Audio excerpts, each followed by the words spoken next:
It's an ML Sports Take here from Allen Angus Pub, and of course we thank sponsors Camillus Golf Club and Elevate Fitness of Syracuse. Short week, Buffalo Bills at Houston Texans, and one thing, of course, that's at the top of mind for everybody is the offense of the Bills. They were unleashed last week. Josh Allen, Joe Brady, the play calling, the running backs involved, blah, blah, blah. They didn't have much of a ground game. They didn't have Kincaid. Shakir was banged up.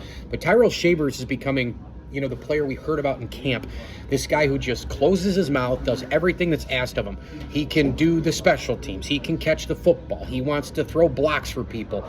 Here's the thing. With the personnel last week and what was unleashed, every game is so different with what you have to work with. Shavers in there. Let's see more of him. Gabe Davis, obviously, you could unlock more of him.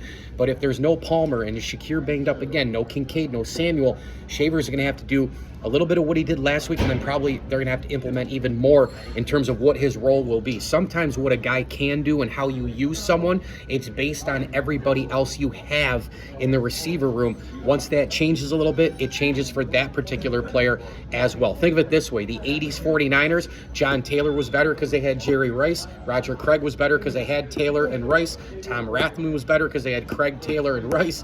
Brent Jones was better at tight end because they had all the guys I mentioned. So sometimes one part affects another. Shavers is one of those kind of players for the Bills, but so far so good with this guy. I thought maybe they could have used him earlier in the year. Same with Josh Palmer, who they brought over from the Chargers before he got hurt against Atlanta. We heard all day long at St. John Fisher about Shavers, about Palmer, about great teammates. They can do a lot of things. They're versatile. They can stretch the field. They're fast. Allen has great repertoire with them.